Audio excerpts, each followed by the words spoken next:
Pemirsa, ratusan honorer mengikuti ujian online P3K di SMK Negeri 2 Balige, Kecamatan Balige, Toba, Sumatera Utara. Ujian ini merupakan gelombang pertama dari 3 gelombang yang direncanakan.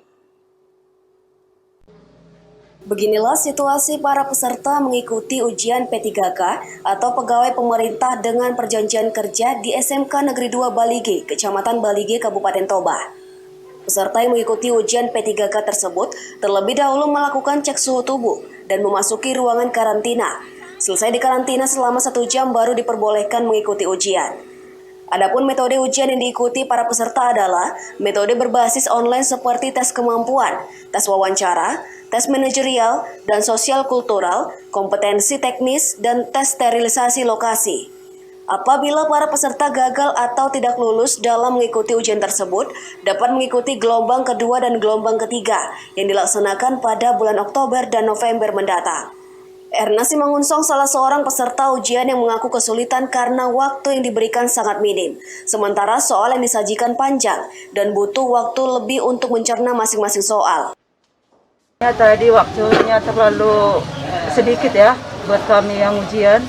Dan yang kedua, soal-soalnya, karena kami umurnya sebagian sudah lansia, di atas 40 ke atas.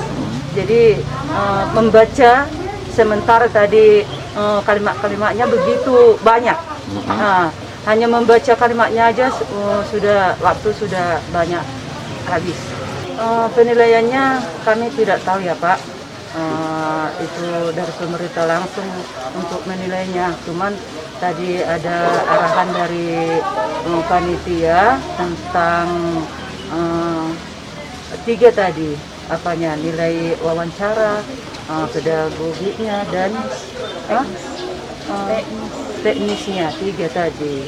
Jadi kami nggak tahu tentang penilaiannya. Chandra Tambunan, panitia pelaksanaan ujian, mengatakan pelaksanaan ujian tersebut dilakukan secara protokol kesehatan. Para peserta yang mengikuti ujian ada 2 sesi. Sesi pertama dari pukul 8 waktu Indonesia Barat hingga pukul 10:30 waktu Indonesia Barat. Dan sesi kedua pukul 13 sampai pukul 16:30 waktu Indonesia Barat. Ujian P3K ini berlangsung sesuai dengan protokol kesehatan karena kita melaksanakan ujian di situasi pandemi COVID-19. Tadi kita sesuaikan dengan aturan protokol kesehatan bahwa peserta seleksi kita wajibkan membawa surat negatif antigen, PCR antigen. Jadi setiap peserta yang ujian harus sudah negatif dari COVID, dibuktikan dengan surat dari pihak kesehatan. Demikian. Pak, untuk dari seleksi dari peserta Pak, nah ketika mereka untuk saat ini ketika tidak lulus untuk ujian ini, apakah ada tahap-tahap berikutnya Pak untuk mengikuti ujian? Baik, sesuai dengan petunjuk teknis, bagi mereka yang tidak lulus di tahap pertama, Kementerian Pendidikan dalam hal pelaksanaan seleksi P3K ada 3 tahap. Itu tahap pertama di bulan September, tahap kedua di bulan Oktober, dan tahap ketiga di bulan November. Bagi peserta yang tidak lulus di tahap pertama, sesuai petunjuk teknis akan ikut lagi kembali di tahap kedua. Nah, dan apabila juga tidak lulus lagi di tahap kedua, yang bersangkutan juga akan ikut di tahap ketiga. Nah, ada pertanyaan bagaimana tidak lulus sampai tahap ketiga?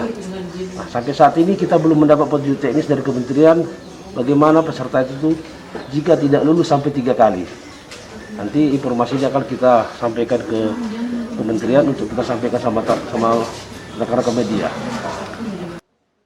Bagi peserta yang tidak lulus dapat mendaftarkan diri kembali untuk mengikuti ujian gelombang kedua dan ketiga. Jumlah keseluruhan peserta yang mengikuti ujian gelombang pertama sebanyak 568 orang. Jamarlin Saragi melaporkan untuk Evarena TV.